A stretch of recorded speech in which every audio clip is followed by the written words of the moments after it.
Hi everybody, Lori here from Unique in the Creek, and this tutorial I am going to be showing you how to make a welcome to our home flower wreath. This is going to be our center. This is an 8-inch metal sign, and for this I am going to be using 3 different colors of mesh. I'm going to be using gray horizontal wide stripe, I'm going to be using white horizontal wide stripe, and I'm going to be using black horizontal wide stripe. Now you will only be using half a roll of each color. So with the three rolls, you can make 2 complete wreaths if you get 2 signs. So to start off, you're going to cut your mesh at 10.5 inches, okay?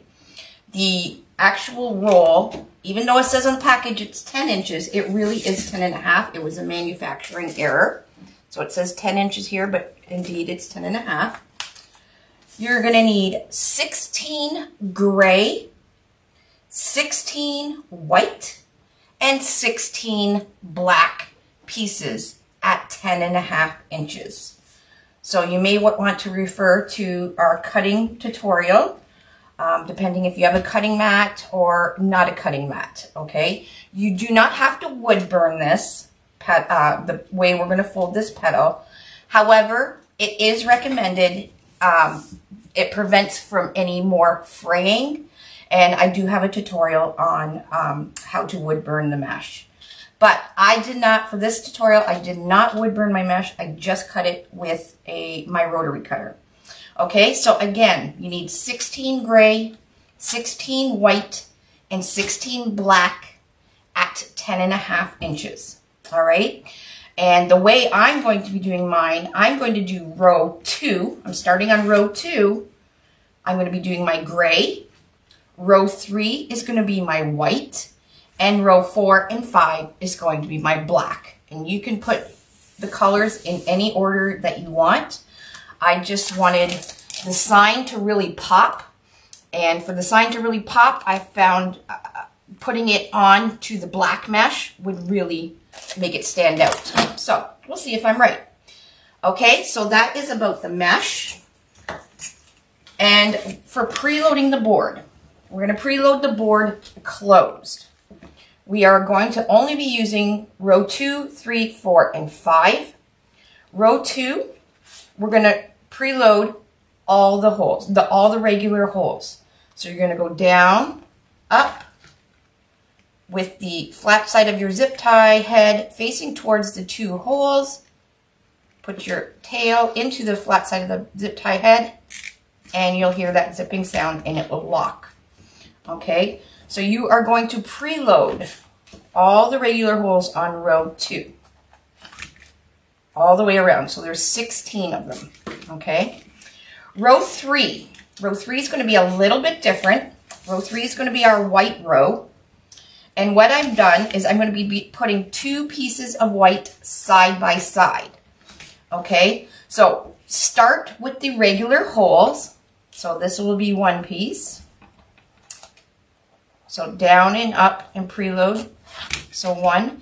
And now the second piece, we're going to go from this hole to this hole. Okay.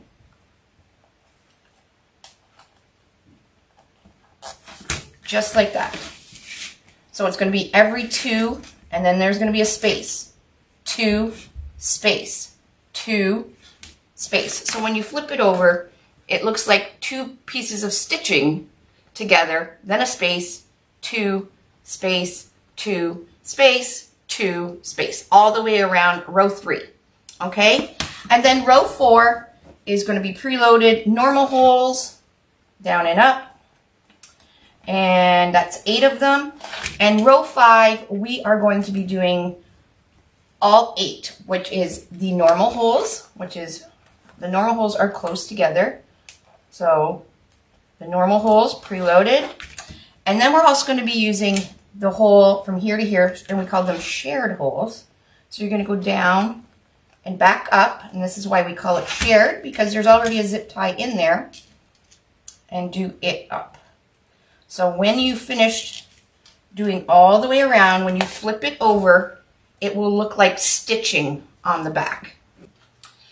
So when you flip your board over, you can see I have all my preloaded on row 2, 2, 2, 2, 2 on row 3, the normal ones on row 4, and row 5, it looks like stitching. I have one more to do from here to complete that row. And then we'll work on making the petals. Now all the color of the petals are going to be exactly the same. Made the same way. So you can see it looks like stitching all the way around. Okay, so once you have your board and your mesh cut, your board preloaded, we're going to glue our pipe cleaner and cable mount onto the back of our sign.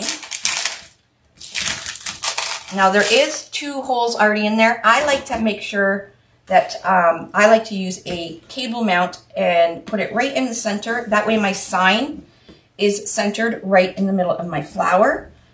So this is an 8-inch sign. So I just kind of lined it up, and you can use a ruler. So you could take a ruler if you want to make sure you're precise, and just make a line from corner to corner, and then measure 4 inches down, and there you go. That is your center right there. Okay, because this is 8 inches, 4 inches is the center. So what you want to do is put your pipe cleaner through the slit in the cable mount, just like that. Okay, and that gives you a way to hold on to the cable mount. Then we're going to peel this off, okay, this paper. And I also like to tell people to also peel off this rubber backing, because over time, this rubber backing, it's just glued onto the cable mount, and over time it does let go, and your sign could possibly fall off. So I like to make sure my cable mount is glued right, the plastic right to the metal. And I am going to, where this little dot is, I'm just going to take my scissors and lightly scratch, lightly I say, because you don't want to ruin the paint. Just lightly go back and forth over that dot. Okay, so if you just do it lightly, you won't see anything on the front. If you do it really hard, you will. I just like to scratch it up just a bit to give the glue something to grip on with the cable mount, okay? And now I'm going to take the cable mount and I'm going to put glue, hot glue on one side, the other side.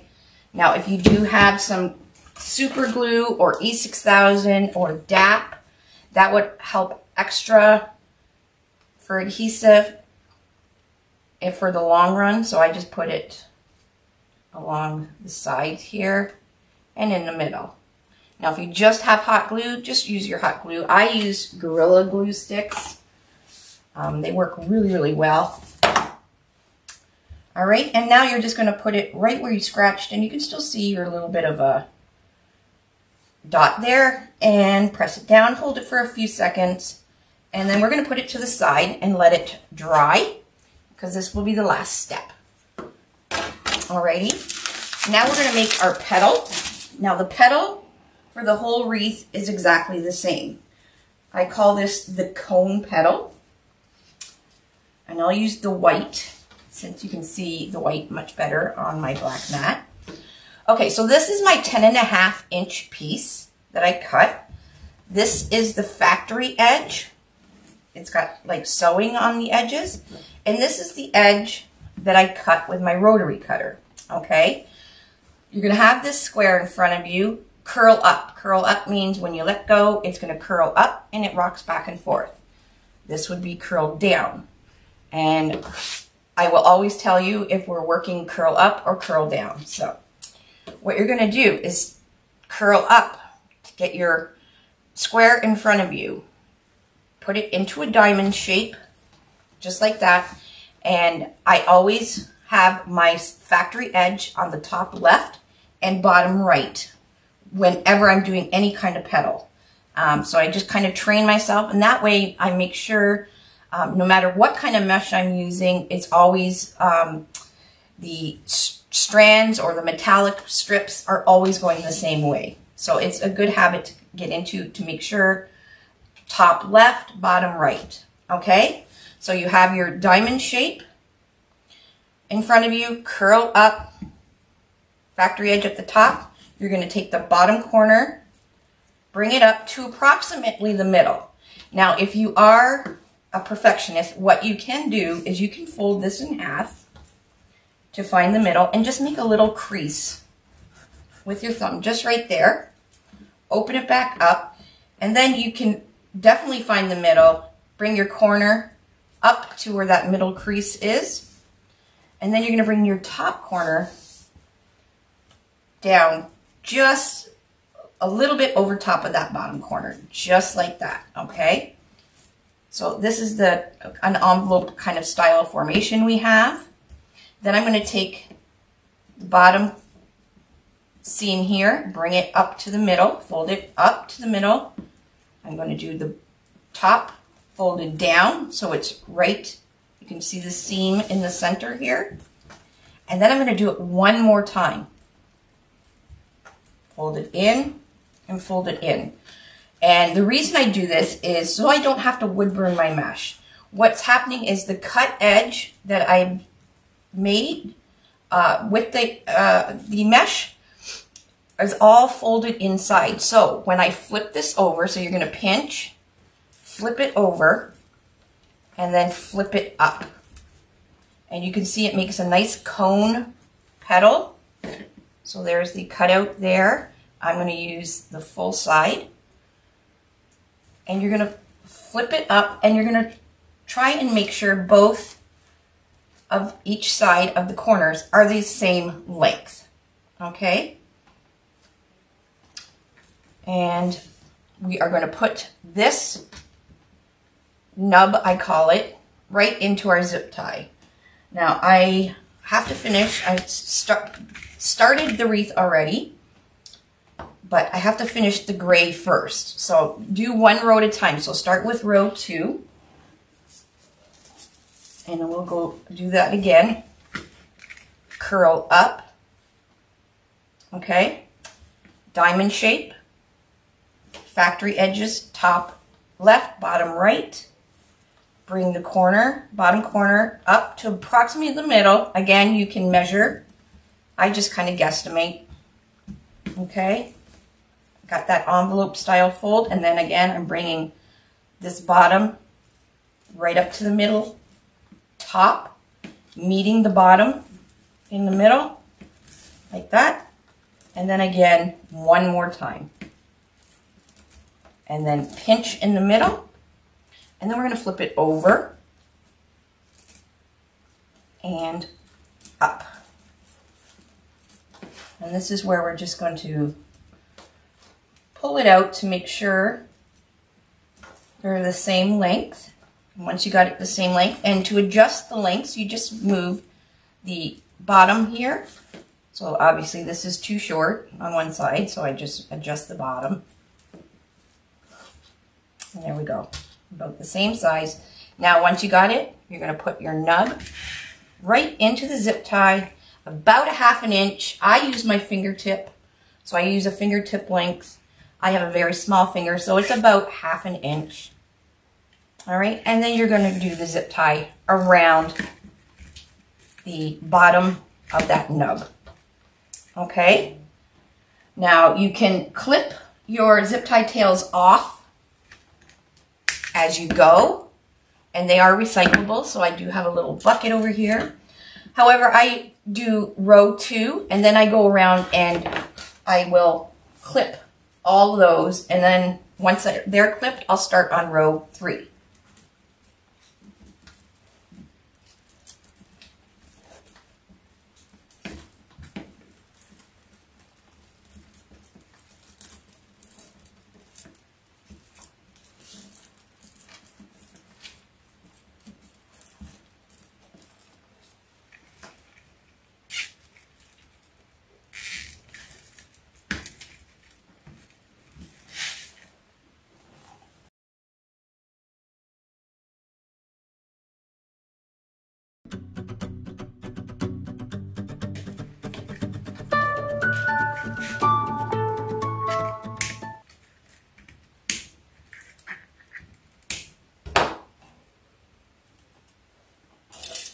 Okay, so that is row two done, all of our gray.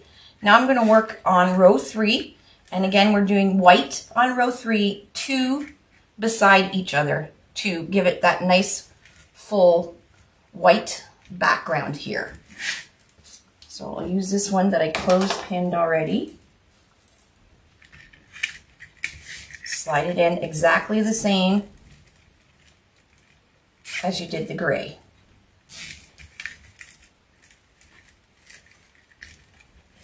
Now you can pre-make petals if you would like. It does cut some time down, so you can get at the dollar store some clear little rubber bands, elastic bands in the hair section. You can get about 500 of them for $1 something. They're kind of handy to have because you can pre-make your petals and just toss them in a bag or a box or something. And then once you're done that, you just pop them right into the zip ties. It goes really fast.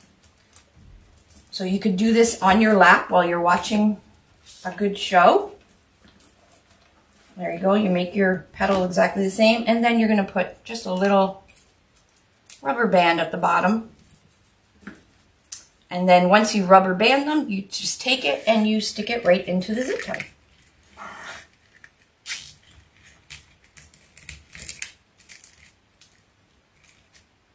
Making sure that they're all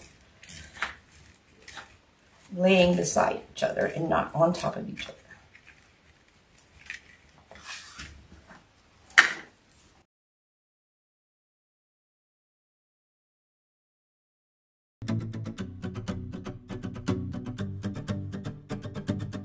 Alrighty, so make sure all your white are lined up and sitting side by side.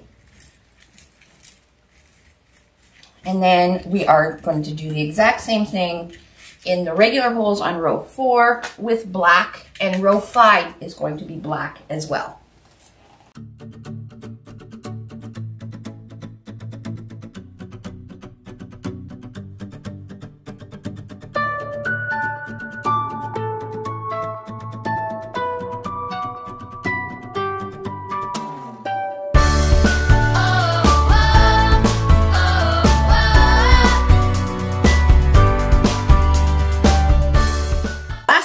We're going to do, well, the second last thing we're going to do, we're going to put our sign in, and we're also going to put a hanger on. So you're going to flip your flower over,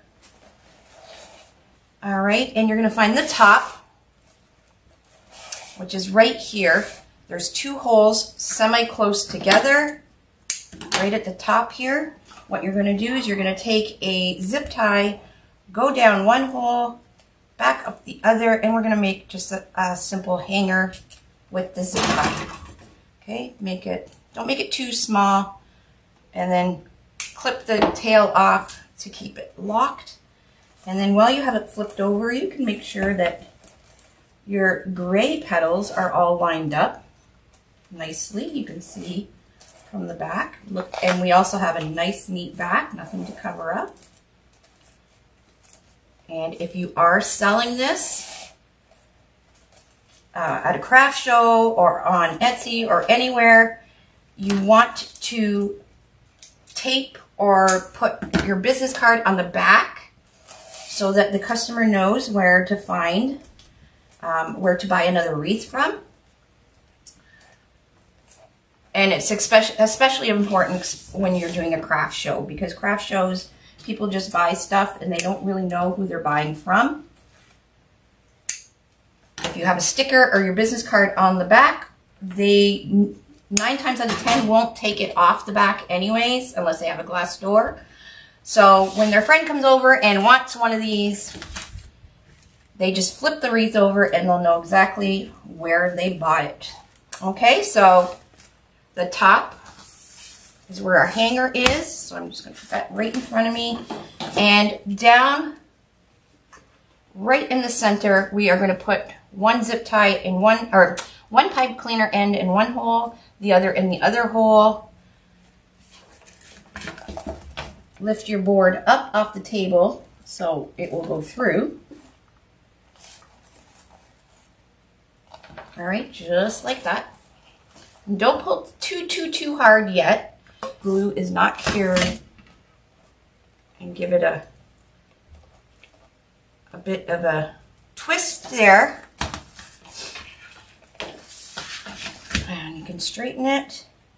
You can, if you feel more comfortable with having your sign on there even better, you can slide your tip of your glue gun underneath the sign and pump some glue under the sign. And just a couple spots.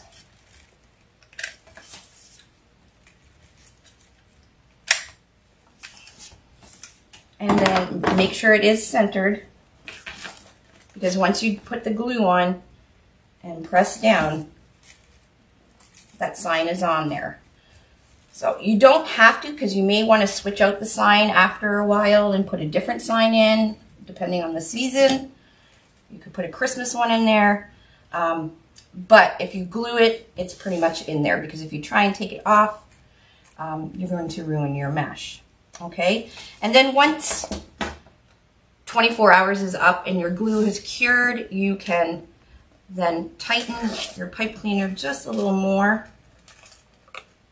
like that. And then we're going to trim off the tail of the pipe cleaner and put it back down the hole so we have a nice clean back, and then there's nothing to scratch your door or your customer's door. And then you're ready to go around and trim off any strings you may see. And we are done this beautiful, everyday, gorgeous wreath.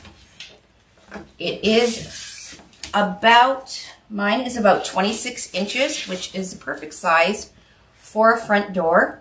But this would be lovely on a mirror, in a bathroom. Well, yeah, I guess you wouldn't want it in your bathroom, but if you had a different sign, because you can use any color mesh. I just used the normal. This is a normal, basic, everyday wreath kit that matches pretty much anybody's house, right? Alrighty, thanks for joining me, and make sure you subscribe to our YouTube channel so you get notified when we get more tutorials loaded onto our channel. All right, everybody. Thanks for watching. Bye.